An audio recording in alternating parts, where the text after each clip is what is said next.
No, brilliant result for us. You'd obviously prefer 3-0, but 5-2 really shows the level that the team played at.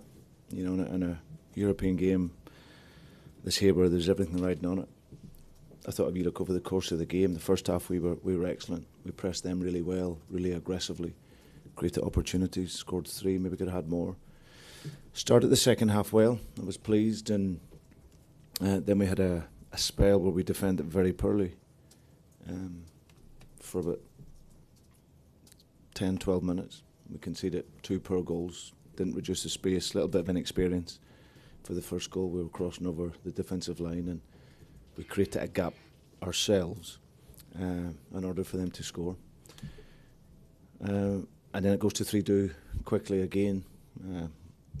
So then there's a question asked of you, and this is what we were talking about before the game.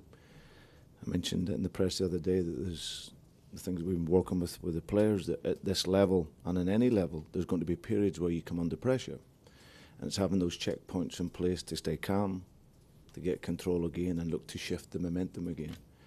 So from 3-2 to then go on and win the game 5-2 really shows that mental strength of the players as well as the quality. And like I say, they're nowhere near the finished article yet in terms of where I want them to be, but I think they look a really exciting team that are full of character. Well, firstly, I think I was in here a few weeks ago and I said to the supporters in terms of being patient and allow the players to play, especially in difficult moments in games. And I've got to say a massive thank you, because I think they've taken a huge stride forward tonight in terms of understanding how we want to work, the game model in which we're trying to play. Because when it went to 3-2, I'm nearly sure before this might have been a real edgy game for us. But they stayed calm. They really roared the team on. They understood that they were trying to play themselves back into the game.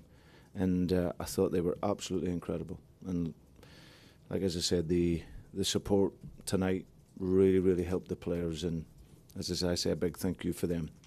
Second point, I respect the manager's comments. He's a good guy. He's obviously coached his team very well. But for us, we're not getting carried away. There's still a massive job to do out there.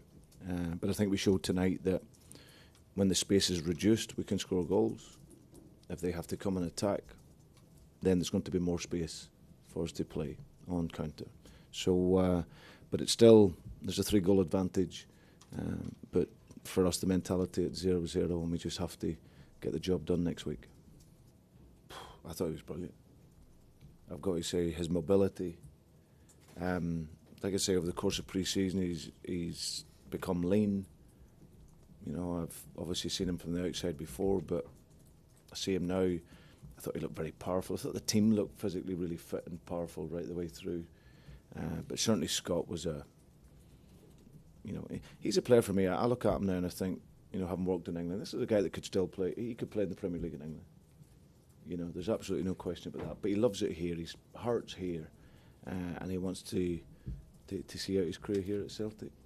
I thought he was outstanding with the ball.